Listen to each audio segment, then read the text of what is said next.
Հայաստանը սահմանել է հավակնոտ նպատակներ մինչև 2035 թվականը ջերմոցային գազերի արտանետումները նվազեցնելու համար։ Այս մասին Աստանայում հայտարարել է Հայաստանի Հանրապետության նախագահ Վահագն Խաչատուրյանը ՄԱԿ-ի կայունապագայի ընդհանուր տեսլական խորագրով տարածաշրջանային բնապահպանական գագաթնաժողովում։ Նա ընդգծել է, որ Հայաստանը որպես դեպի ծով ելք չունեցող, զարգացող եւ լեռնային երկիր արդեն զգում է կլիմայի փոփոխության ծանր հետևանքները՝ ջերմաստիճանի բարձրացումից մինչև ջրհեղեղներ, ջերմային ալիքներ և ջրային ռեսուրսների սակավացում։ Խաչատուրյանը նշել է, որ հատկապես գյուղական համայնքներում քաղցրահամ ջրի հասանելիությունը գնալով ավելի մեծ ճնշման տակ է հայտնվում, ինչը սպառնում է թե գյուղատնտեսությանը, թե բնակչության բարեկեցությանը։ Լինելով դեպի ծով ելք չունեցող, զարգացող եւ լեռնային երկիր, Հայաստանը արդեն բախվում է կլիմայի փոփոխության լուրջ հետևանքներին։ Այն դեպքում, երբ համաշխարհային ջերմոցային գազերի արտանետումներին մեր ներդրումը կազմում է ընդամենը մոտ 0.02%։ Վերջին տասնամյակների ընթացքում երկրում միջին ջերմաստիճանը բարձրացել է ավելի քան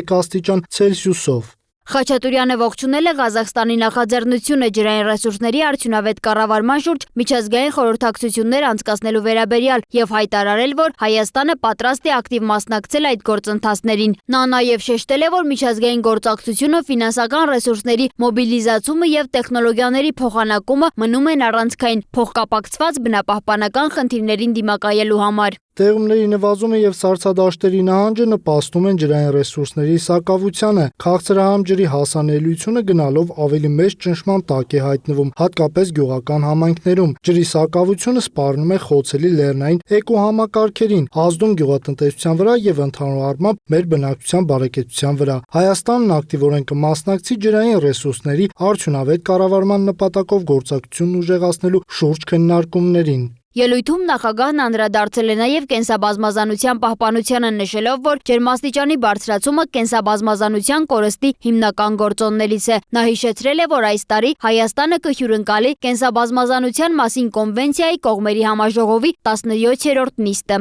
Հայաստանը ստանձնում է այս պարտավորությունները լիովին գիտակցելով իր ազգային հնարավորությունները եւ միջազգային գործակցության կարեւորությունը։ Ջերմաստիճանի բարձրացումը կենսաբազմազանության կորստի հիմնական գործոններից է, ազդելով եզակի էկոհամակարգերի եւ էնդեմիկ տեսակների վրա։ Այս տարի Հայաստանը կհյուրընկալի կենսաբազմազանության մասին կոնվենցիայի կողմերի համաժողովի 17-րդ նիստը։ Հայաստանը անհամբերությամբ սպասում է այս տարվա հոկտեմբերին Երևանում ձեզ բոլորիդ ընդունելուն։ Աստանայում աշխատանքային այցի ընթացքում նախագահ Խաչատուրյանը հանդիպել է նաև Տաջիկստանի նախագահ Էմոմալի Ռահմոնիի հետ։ Կողմերը նշել են, որ երկկողմ հարաբերությունները զարգանում են դրական դինամիկայով, սակայն առկա ներուժը դեռ ամբողջությամբ չի իրացվել։ Նախագահները քննարկել են գործակցության ընդլայնման հնարավորությունները տնտեսության, բարձր տեխնոլոգիաների, արհեստական բանականության, գյուղատնտեսության, կրթության եւ գիտության ոլորտներում։ Հանդիպմանն անդրադարձ է կատարվել նաև տարածաշրջանային զարգացումներին։ Կողմերը նշել են, որ Հարավային Կովկասում ձևավորված նոր իրավիճակը կարող է լրացուցիչ հնարավորություններ բացել գործակցության խորացման համար։ Այս համատեքստում ընդգծվել է խաղաղության, կայունության եւ հաղորդակցությունների զարգացման կարեւորությունը։